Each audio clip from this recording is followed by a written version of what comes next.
4 Tirania de Aço Capítulo 383. Esse capítulo veio de novelfull.net. Por favor, confira o site, link na descrição. Nuble Notas. Esse capítulo foi patrocinado por Natália Rodrigues. Enquanto a guerra por Granada entrava em um novo estágio, Berengário e seu exército estavam dentro de Constantinopla. Finalmente chegara o dia de seu casamento com a princesa Honoria. Como tal, Berengário sentou-se a cavalo no pátio do Palácio Imperial, onde ele e Honoria cavalgariam pelas ruas com um comboio até chegarem a Hagia Sophia. Uma cerimônia de casamento medieval era diferente das modernas que Berengário implementou em seu reino. Como tal, esperou pacientemente até que Honoria chegasse. Depois de alguns minutos, a princesa desceu a escada com suas damas de honra e família a reboque. Ela estava vestida com um elaborado vestido de seda em púrpura tiriã com enfeites de ouro. As joias que coroavam seu vestido eram de pedras preciosas verde-menta, que combinavam perfeitamente com seus olhos. Para esta ocasião especial, Honoria havia lavado a tintura de seu cabelo e estava de volta ao seu estado natural de morena. Embora Berengar geralmente preferisse loiras e ruivas a morenas, ele abriu uma exceção para Honoria, pois ela parecia divina em seu estado natural. Como tal, ele sentou-se a cavalo com um olhar orgulhoso, onde imediatamente começou a elogiar sua noiva enquanto contemplava a sua figura excepcional.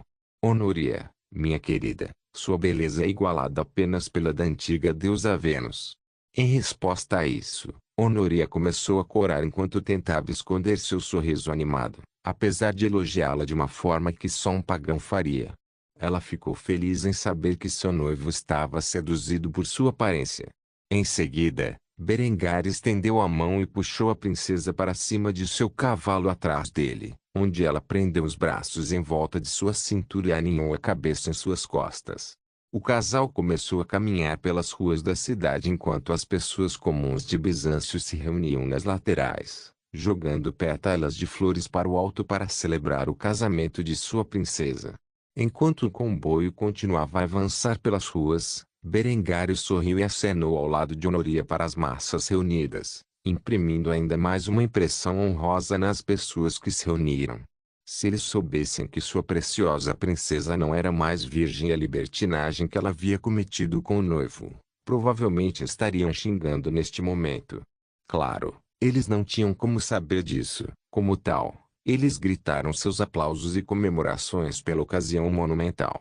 Em pouco tempo, Berengar e Honoria acabaram em frente a Hagia Sophia, onde desmontaram de seus cavalos. O imperador Vetranis conduziu Honoria até seus portões, enquanto Icard seguiu ao lado de Berengário enquanto ele avançava com autoridade e dignidade. Depois de se aproximar dos portões da grande catedral, o patriarca de Constantinopla estava lá para saudar o jovem casal e liderar a procissão. Como tal, começou por falar em latim enquanto abençoava as alianças fornecidas para a cerimônia. Depois de recitar as bênçãos e algumas passagens da Bíblia, o patriarca segurou os anéis em suas mãos enquanto pressionava 3 vezes as cabeças de Berengário e Honoria uma contra a outra. Depois de terminar esse aspecto da tradição, ele começou a colocar as alianças na mão direita dos noivos antes de trocá-las um total de 3 vezes. Essa tradição supostamente significava que a fraqueza de um seria compensada pelos pontos fortes do outro.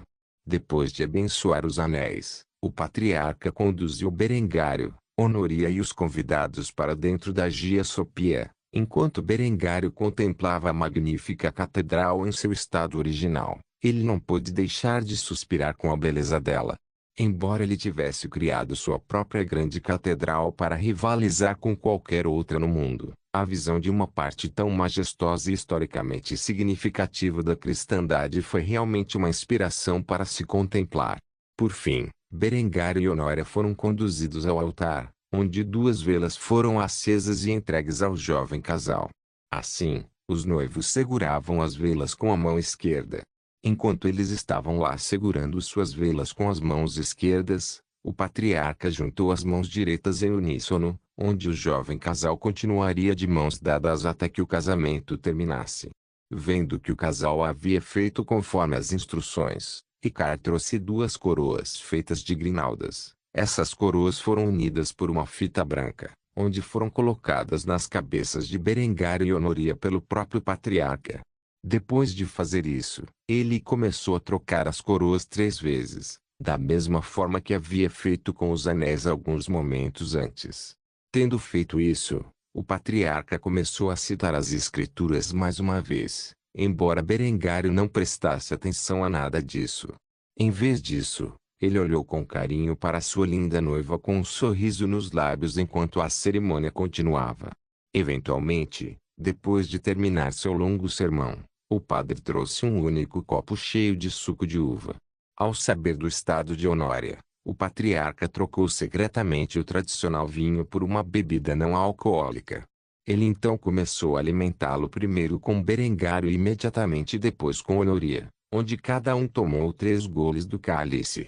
Depois de beber da taça, o patriarca conduziu Berengário e Honória 3 vezes ao redor do altar sobre o qual repousavam uma Bíblia e uma cruz. Depois de completar isso, o patriarca primeiro se dirigiu a Berengário com uma bênção de despedida. Seja engrandecido, ó noivo, como Abraão, e abençoado como Isaque e multiplique-se como Jacó. Ande em paz e trabalhe em retidão, conforme os mandamentos de Deus. Berengário acenou com a cabeça quando ele virou isso, e depois de fazer isso, o patriarca mudou sua atenção para Honoria, onde proferiu uma bênção diferente. E tu, ó noiva, seja engrandecida como Sara, alegre como Rebeca e multiplique-se como Raquel, regozijando-se em seu próprio marido, cumprindo as condições da lei, pois assim é agradável a Deus. Depois de dizer tudo isso, um sorriso surgiu no rosto do patriarca, onde ele disse as antigas palavras gregas Nazizete. Ao dizer isso, a cerimônia acabou e Berengário casou-se oficialmente com sua terceira noiva, a bela princesa do Império Bizantino. Tendo completado esta parte do casamento, Berengário e Honoria saíram para saudar cada convidado antes de retornar ao palácio, onde a recepção seria realizada. Voltando ao Palácio Imperial Bizantino, Berengário e Honoria sentaram-se à mesa onde se realizava a festa. Enquanto desfrutava de seu tempo com Honoria, ele olhou para suas outras 2 esposas, que tinham expressões pouco animadas. Adela estava fazendo beicinho, e Linda estava olhando punhais para Honoria. Ele não conseguia entender como essas mulheres pensavam. Elas lutavam durante o dia como se fossem rivais mortais, mas à noite elas eram tão rápidas em se reunir para agradá-lo. Uma coisa era certa na mente de Berengário: não importa o quão descontentes eles estivessem com o casamento, nenhum deles agiria. Havia 2 razões para esta conclusão, a primeira sendo que Honoria demonstrava o mesmo grau de respeito em seus casamentos. A segunda era que Berengário os disciplinaria severamente se eles começassem a fazer uma cena. Como tal, a noite foi relativamente monótona na forma de drama desnecessário. Berengário bebeu de sua taça de vinho enquanto olhava para seu novo sogro. Ele tinha muitas coisas para discutir com o imperador bizantino sobre o futuro de seus 2 reinos.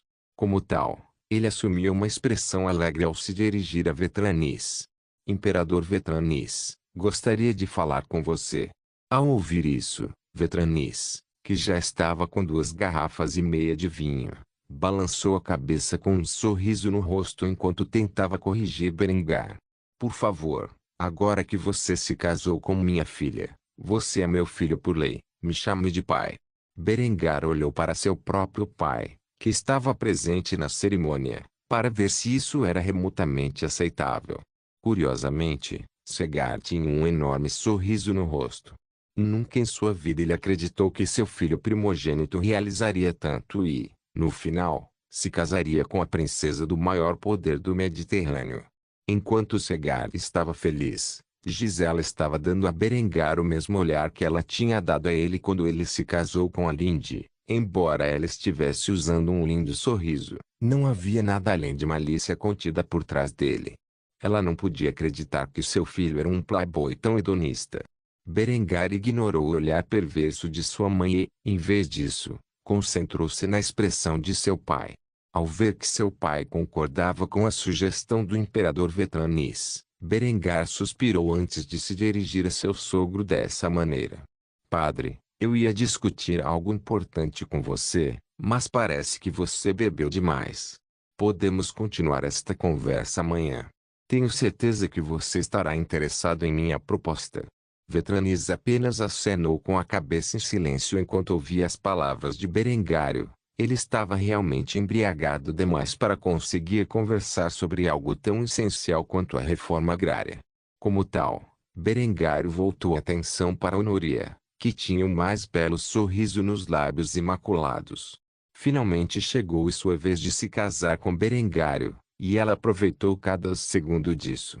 Depois de um tempo, a cerimônia terminou, e Berengário voltou aos aposentos de Honoria ao lado de sua esposa, onde eles consumaram o casamento. Berengário e Honória passaram grande parte da noite fazendo amor.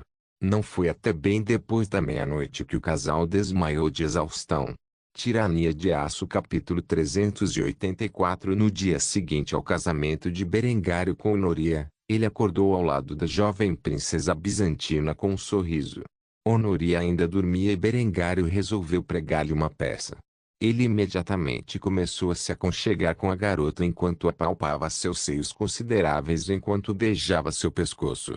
Eventualmente, ela acordou de seu sono e olhou para o marido. Seu tapa-olho foi removido, revelando o olho azul safira com muitas cicatrizes geralmente escondido sob ele. Vendo o ferimento que ele havia recebido na batalha, ela acariciou cuidadosamente seu belo rosto enquanto o beijava apaixonadamente. Com isso em mente, Berengário começou a inserir seu membro dentro de seu buraco apertado e escorregadio, o que instantaneamente fez a princesa gemer de prazer. Eventualmente, Berengar acelerou seus movimentos, onde ele empurrou o rosto de Honoria para baixo no travesseiro enquanto a devastava por trás. Para Berengar, era aqui que a diversão começava. Depois de brincar com sua esposa por uma hora inteira, o casal finalmente se vestiu e entrou no refeitório, onde todos estavam reunidos tomando café da manhã. Berengar e Honoria sentaram-se à mesa e logo notaram seus olhares. Evidentemente, Honoria era denunciante porque todos na mesa tinham expressões estranhas em seus rostos, como se estivessem cientes do que o casal estava fazendo na última hora ou algo assim. Embora Berengário não se importasse, sua noiva realmente começou a corar quando percebeu que era ela responsável pela atmosfera tensa. Eventualmente, Berengário quebrou o silêncio puxando um livro encadernado em couro e deslizando-o sobre a mesa em direção ao imperador. Vetranis ficou imediatamente curioso ao ver as ações de Berengário e instantaneamente perguntou sobre os detalhes. O que é isso? Berengar zombou enquanto bebia do café que lhe foi apresentado antes de responder à expressão do imperador com um sorriso presunçoso no rosto. Isso é tudo o que você precisa saber sobre como alimentar seu povo adequadamente. O sistema de 4 campos, como produzir fertilizantes avançados, os meios para construir tubulações de irrigação de cobre e algumas melhorias modestas em suas ferramentas, como o arado de aço. Você pode considerá-lo meu presente de casamento. Os homens e mulheres presentes à mesa olhavam incrédulos para Berengário, ninguém mais do que Quinto, como príncipe mais conhecido pela administração bem-sucedida. Este livro encadernado em couro valia mais para ele do que qualquer outro texto no mundo. No entanto, Berengário apenas o entregou como se fosse um objeto comum. Apesar de como parecia, este livro continha informações críticas sobre a tecnologia e o conhecimento por trás da Revolução Agrícola. Berengar não estava simplesmente entregando-o como presente de casamento, mas como um meio de fortalecer o império. Com o apoio da misteriosa facção terciária, cujo objetivo era colocar o futuro filho dele de Honoria no trono. Berengar queria que seu filho herdasse um império rico e estável. A construção do canal de Suez e os métodos agrícolas avançados que Berengar estava fornecendo ao atual imperador foram feitos com esse futuro potencial em mente. Quanto a outras tecnologias, como técnicas superiores de fabricação de ferro e aço, Berengar não tinha planos de entregá-las a ninguém. Afinal, sua capacidade de produzir grandes quantidades de aço de alta qualidade deu-lhe uma grande vantagem militar sobre todos os outros no mundo. Vetranis folheou o livro com uma expressão de espanto no rosto. Embora ele não entendesse muito do que estava escrito no texto, Ele conhecia pessoas dentro do Império que podiam compreendê-lo adequadamente. Como tal, ele estava ambicioso para começar a implementar essas tecnologias avançadas o mais rápido possível. Com um sorriso caloroso no rosto, o imperador começou a brincar com Berengário como se fossem amigos há muito tempo. Alegra-me ver que nossa aliança já está dando frutos. Se eu soubesse que unir nossas duas famílias em matrimônio seria tão benéfico, nunca teria prometido Honoria a esse príncipe feminino da França. Ao ouvir isso, Honoria imediatamente olhou para o pai. A última coisa que ela queria ser lembrada era o fato de que ela já foi noiva daquele garotinho. No entanto, ela não era a única de mau humor. Decentius não parava de olhar com ódio Berengário e Honoria. Ele culpou Honoria por suas ações traiçoeiras, e agora que sabia que ela estava viva e segura, não permitiria que ela ficasse impune. Depois de lidar com um dia inteiro dedicado a um casamento que ele considerava uma praga em sua linhagem e os sons de sua irmã sendo criticada por um rei bárbaro do oeste esta manhã, Decentius estava prestes a explodir. Percebendo a expressão suja do segundo príncipe, Berengário pôde adivinhar o que estava em sua mente e, como tal, decidiu provocá-lo ainda mais. Com isso em mente, ele tomou um gole de seu café antes de revelar sem rodeios o pequeno segredo de Honoria para o resto de sua família. Então, Honoria está grávida. Esta notícia chocou toda a família, exceto Vetranis, que estava ciente do fato. Honoria começou a fazer beicinho enquanto olhava para seu marido com uma expressão furiosa. Ela não podia acreditar que ele revelaria esse fato na manhã seguinte ao casamento. No entanto, ninguém levou a pior do que Decentius. Ao saber dessa notícia, engasgou-se com o café que havia tomado. Berengar havia cronometrado intencionalmente o momento de sua declaração para quando o príncipe estivesse mais vulnerável. Depois de lutar para engolir os restos do café preso em sua garganta, o homem rapidamente começou a explodir em fúria. Não mais capaz de conter sua ira crescente, Decentius bateu com o punho na mesa antes de gritar com as pessoas que considerava responsáveis por essa atrocidade. Nossa nobre herança, que remonta à glória de Roma, foi manchada para sempre pelo sangue de um alemão imundo. Você deveria ter vergonha de si mesma, sua vagabunda imunda.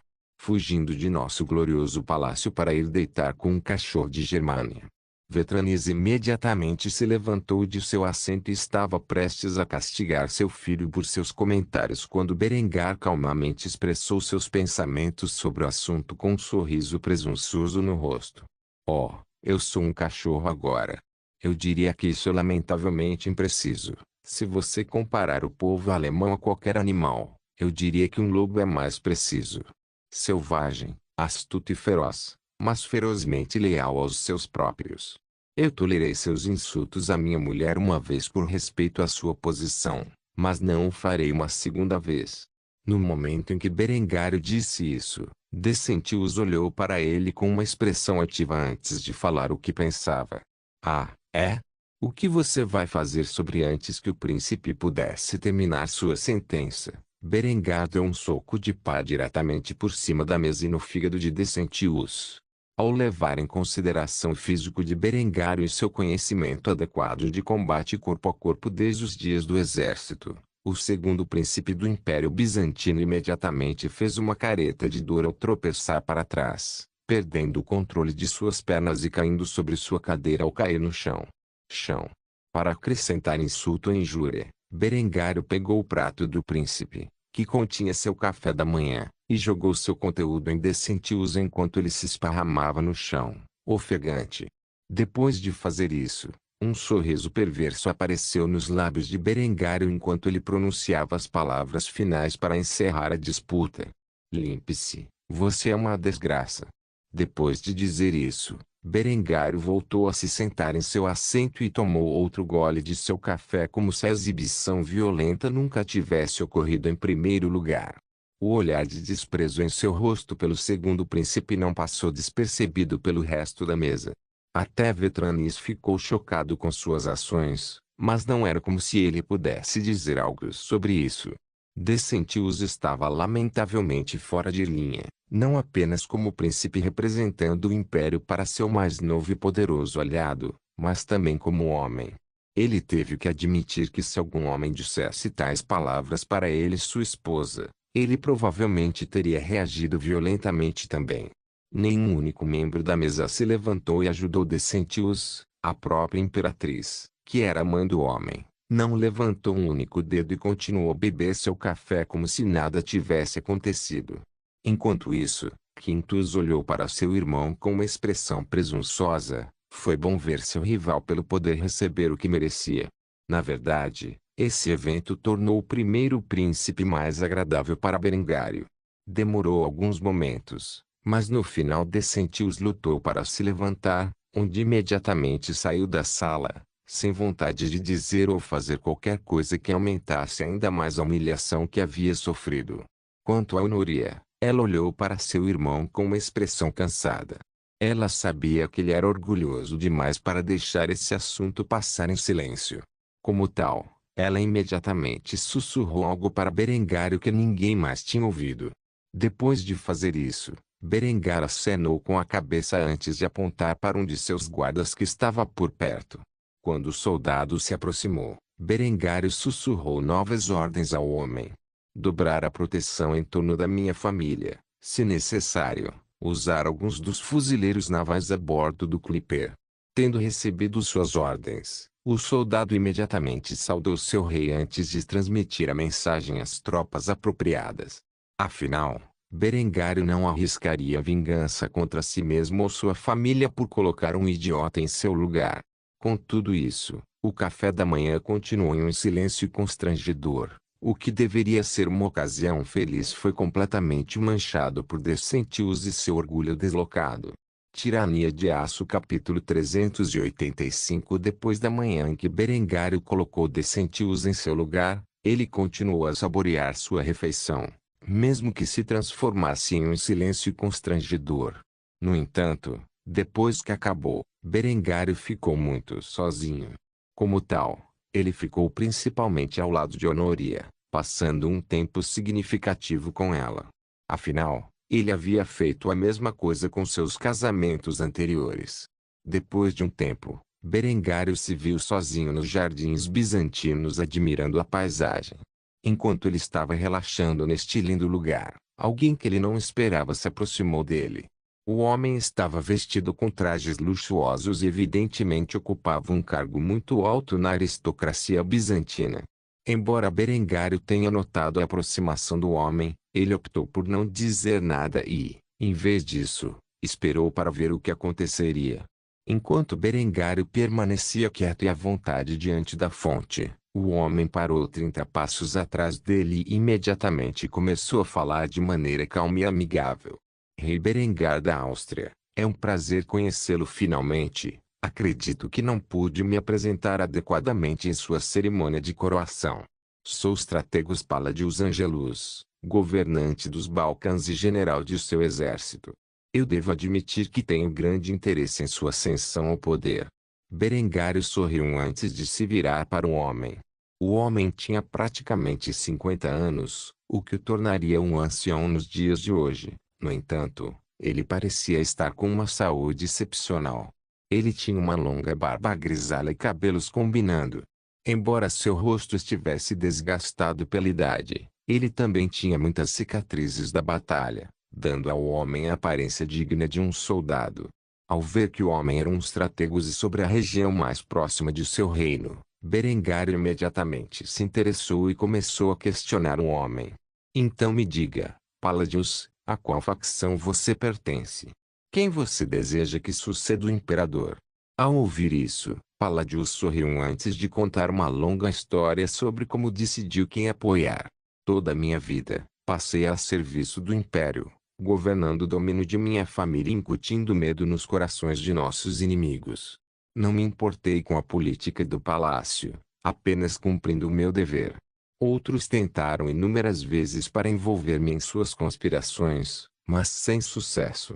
Admito humildemente, embora tenha conquistado muito em meu mandato como strategos, não se compara ao poderoso Aretas Maniaques. Sempre me considerei seu maior rival, mesmo que ele nunca tenha pensado em mim como tal.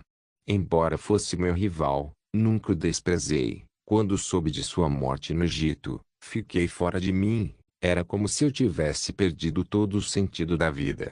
Isso é até que acidentalmente descobri um pequeno detalhe sobre sua morte. Como você deve saber, acredito que Decentius é o responsável pelo fim do meu velho amigo. Depois de descobrir a verdade sobre o assunto, fiquei instantaneamente furioso e até tentei persuadir Quintus da traição de seu irmão. No entanto, o menino carece de qualquer senso de fúria. Quando ele me disse que não levaria esse assunto à atenção de seu pai até que eu tivesse uma prova absoluta dos crimes de seu irmão, eu soube naquele momento que o império estava condenado. Pela primeira vez em minha vida, percebi por que os homens mais velhos da corte lutavam e matavam nos bastidores para colocar o candidato de sua escolha no trono. Embora Quintus seja um grande administrador e possa levar o império à prosperidade futura, ele é um covarde pacifista. Sua recusa em se envolver em violência seria o fim de nosso império. Decentius, por outro lado, é exatamente o oposto. Ele tem destreza marcial e uma mente para a guerra, mas não tem um único pensamento em sua mente dedicado a nada além de derramamento de sangue. Sua solução para todos os problemas é lutar contra outra pessoa. Depois que sua traição me foi revelada, eu sabia que ele também não era um candidato viável ao trono. Quanto a Aurelius, o menino está além de inútil e está longe demais para se moldar em um governante adequado. Ele não tem nem a inteligência de Quintus nem a força de Decentius, mas compreende todas as suas piores qualidades. Covarde, traiçoeiro, irascível e teimoso como uma mula.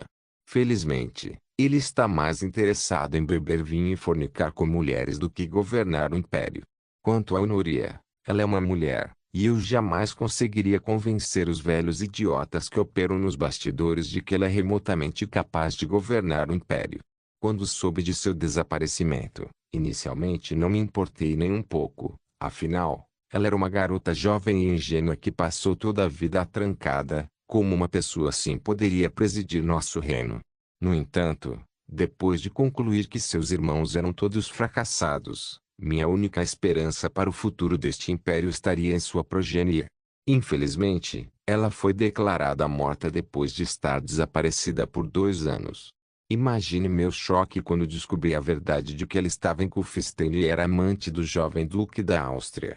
Um homem nascido em uma linhagem de barões humildes havia subido de sua posição secundária por meio de astúcia e proeza militar para se tornar um duque. Um homem que não tinha medo de lutar na linha de frente da guerra e estava ganhando uma guerra pela independência contra a segunda maior potência do Ocidente, o Sacro Império Romano. Comecei a pensar que talvez, apenas talvez, o filho entre este rei da Áustria e a única princesa de Bizâncio pudesse ser digno de governar nosso império. Afinal, se seu futuro filho tiver metade do talento que você tem, ele já é muito superior a qualquer outro potencial herdeiro do trono. Com isso em mente, silenciosamente comecei a trabalhar na construção de uma nova facção. Aproveitei os muitos contatos que fiz ao longo dos anos e adquiri o homem do império mais próximo de você, além do próprio Aretas. Foi relativamente fácil, eu só tinha que informá-lo sobre o verdadeiro motivo da morte de seu mestre. Depois disso, ele estava mais do que ansioso para abordar sua espiã mestre e convencê-la a ajudar nossa causa. Você perguntou a qual facção eu pertenço. A resposta é simples. Eu sou o cérebro por trás da misteriosa seção que te apoia. Então me diga, Rei Berengário von Kufstein, depois de passar um tempo com a família imperial, quais são suas opiniões sobre os 3 príncipes? Berengário ouviu a longa história do ancião com grande interesse. No final, ele chegou à mesma conclusão que o homem diante dele. Nenhum dos 3 príncipes era digno de governar o poderoso Império Bizantino e, como tal, Berengário sorriu e acenou com a cabeça antes de responder ao elogio do homem. Eu concordo com você, todos os 3 são patéticos e indignos. Você estava certo em colocar suas esperanças na minha linhagem, pois garanto que meu filho com Honoria será criado como um governante adequado. Quando o imperador morrer, meu filho será o melhor candidato da dinastia Paleólogo para governar seu império. Palladio sorriu ao ouvir essa resposta. Depois de fazer isso, ele fez a segunda pergunta em sua mente. uma que ele acreditava ser necessária. Permita-me fazer a pergunta, se não se importa. Já pensou em um nome para esta criança? Berengário sorriu com uma expressão presunçosa ao contemplar o idoso Stratégos diante dele. Com confiança, ele declarou corajosamente o nome que há muito havia inventado para seu filho primogênito com Honoria. Há apenas um homem na história greco-romana, adequado para o nome de meu filho. Marque minhas palavras, Alexandre os Paleólogos será o maior imperador da história de seu reino, um verdadeiro sucessor de seu homônimo. Ao ouvir isso, Palladius sorriu e acenou com a cabeça antes de revelar seus pensamentos sobre a escolha do nome de uma criança que nem havia nascido. Um nome realmente adequado, só espero que ele cumpra suas reivindicações. Dito isto, os Stratégos dos Balcãs deixou os jardins em silêncio. Ele tinha muitos assuntos para resolver agora que tinha certeza de que Berengário estava de acordo com os seus planos para o Império. Quanto a Berengário, ele estava feliz com duas coisas em particular. Em primeiro lugar, as pessoas que o apoiavam em seus planos de colocar seu futuro filho no trono bizantino não eram figuras secundárias. Quanto ao segundo motivo, ele ficou muito satisfeito em saber que o homem encarregado do exército dos Balcãs, que seria o primeiro a ajudá-lo na cruzada que se aproximava, era alguém que poderia ser considerado um aliado. Como tal, Berengar começou a cantar em latim a letra de uma famosa canção grunge de sua vida passada enquanto caminhava pelos jardins sozinho. Já era hora de ele voltar para os braços amorosos de sua mais nova esposa. Tirania de Aço capítulo 386. Os dias iam e vinham enquanto Berengário desfrutava de sua semana na cidade de Constantinopla. Ele passou a maior parte desse tempo nos braços amorosos de sua mais nova esposa, onde o casal recém-casado compartilhou praticamente todo o tempo juntos.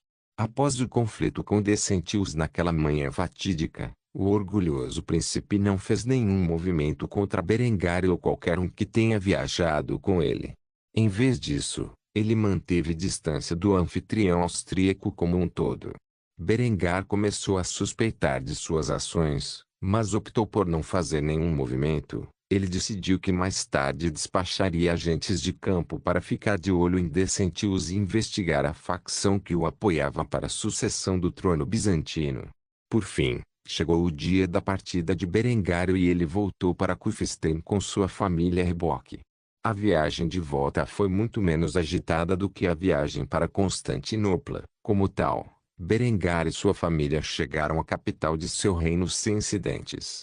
Curiosamente, Berengário não teve nenhum tempo de indulto, pois no momento em que ela pisou na porta de seu escritório, havia uma enorme pilha de papéis sobre sua mesa. No topo dessa pilha de documentos havia uma carta com o selo do grão-mestre da Ordem Teutônica. Enquanto Berengário lia o conteúdo do texto, um sorriso perverso curvou-se em seus lábios. Ele não suspeitava que a Ordem Teutônica viesse rastejando até ele implorando por sua proteção.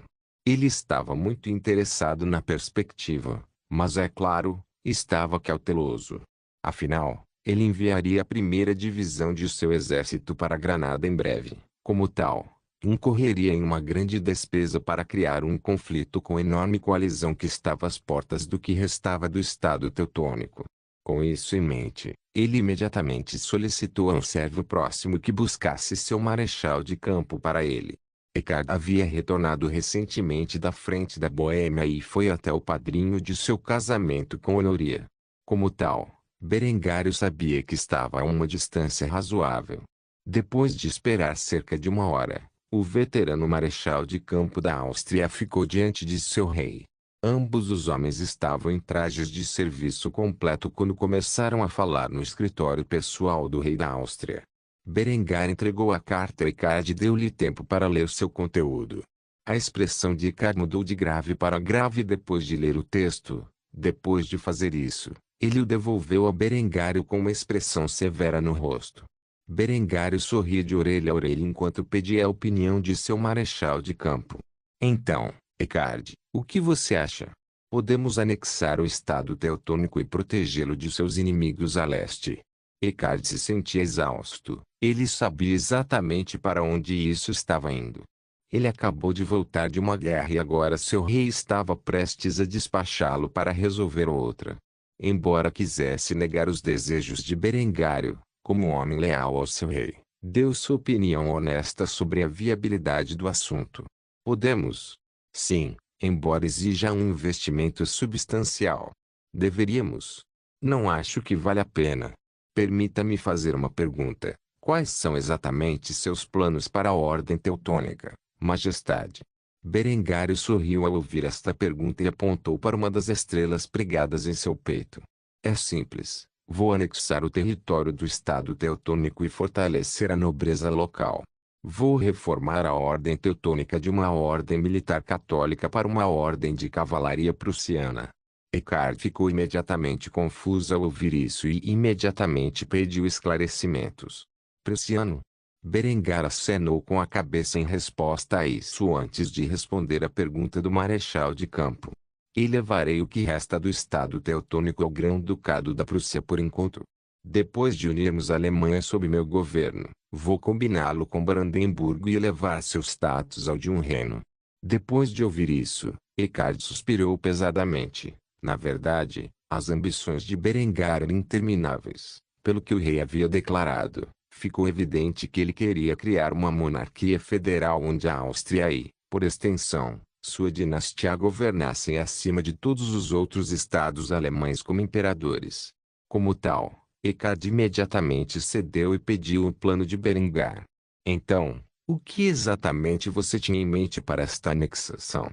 Eneque pareceu deixar os termos deliberadamente vagos. É claro que ele pretende negociar o máximo de benefícios possível. Berengar imediatamente se afastou de Eckhart ao ouvir isso e ficou diante da janela olhando para o lindo cenário tirolês enquanto ficava à vontade. Depois de um tempo, ele começou a falar de sua trama. Não pretendo negociar com a Ordem Teutônica. Eles manifestaram interesse na anexação.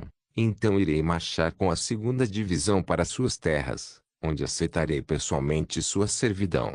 Diga-me, Eckhart, qual é o progresso no Exército Real da Boêmia? Eckhart suspirou pesadamente mais uma vez antes de falar sobre o assunto.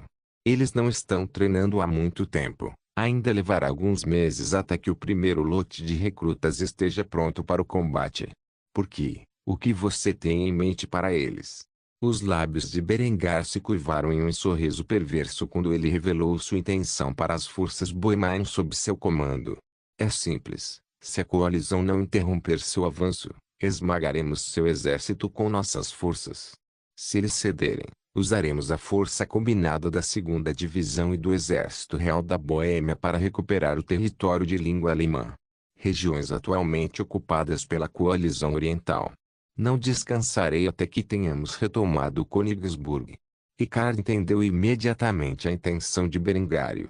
Ele usaria os novos recrutas da Boêmia como bucha de canhão, enquanto os austríacos mais veteranos e de elite atuariam como tropas de choque neste conflito. Ao ver o nível de compreensão nos olhos de Eckhart, Berengar imediatamente fez a pergunta em sua mente. Diga-me, Eckhart, os novos uniformes de campo foram devidamente distribuídos? Preto e dourado podem ser excelentes uniformes de gala, mas não são ideais para o combate. É muito chamativo. Eckhart acenou com a cabeça silenciosamente. Os uniformes de campo foram preparados e distribuídos a todos os soldados nas fileiras do Exército Real Austríaco. Berengar sorriu em resposta à resposta de Eckhart. Depois de fazer isso, ele começou a emitir uma nova ordem. Muito bem, quando a segunda divisão estiver devidamente equipada com nossas armas mais novas, irei marchar com eles para Marienburg, onde aceitarei o pedido de anexação do Estado Teutônico. Até lá, certifique-se de que os homens estejam totalmente preparados. Se você quiser, desculpe-me, devo ter uma reunião com o diretor de inteligência real sobre isso. Quero que nossos agentes estejam em campo bem antes de nosso avanço. Depois de dizer isso, Eckhart saudou seu rei antes de sair da sala. Depois, Berengar trouxe Linda até ele, que ficou excepcionalmente feliz em vê-lo. Ela imediatamente tentou beijá-lo. No entanto, Berengar empurrou com um olhar severo em seus olhos. A jovem beldade imediatamente começou a fazer beicinho quando seu marido afastou sua tentativa de mostrar seu afeto. No entanto, Berengar continuou a encará-la enquanto explicava calmamente seu raciocínio para fazê-lo. Linde, chamei você aqui para discutir assuntos importantes de Estado, não para brincar. O fato de estarmos em meu escritório é prova disso. Então vamos ao que interessa. Preciso que você envie alguns de seus agentes de campo ao Estado Teutônico e à Coalizão Oriental. Tendo ouvido o assunto grave em questão, Linde imediatamente saiu de seu papel de esposa amorosa e assumiu de diretora de inteligência. Em um instante, a expressão afetuosa que ela estava dando ao marido mudou para de um profissional tranquilo. Ela podia facilmente separar negócios e prazer, e Berengário admirava isso mais nela. Como tal, seu tom mudou para severidade quando ela imediatamente pediu esclarecimentos sobre os detalhes. Vamos para a guerra de novo? Berengário assentiu silenciosamente com uma expressão estoica. No momento em que fez isso, Lind soube que as coisas estavam prestes a ficar sérias. Como tal, ela rapidamente pediu mais instruções. O que você precisa que meus agentes façam exatamente? Tendo ouvido isso, Berengário se aproximou e começou a sussurrar sua trama nos ouvidos ternos de sua esposa. Por enquanto, quero que seus agentes reúnam informações, assassinem alvos prioritários e sabotem os esforços da Coalizão Oriental para conquistar o que resta do Estado Teutônico.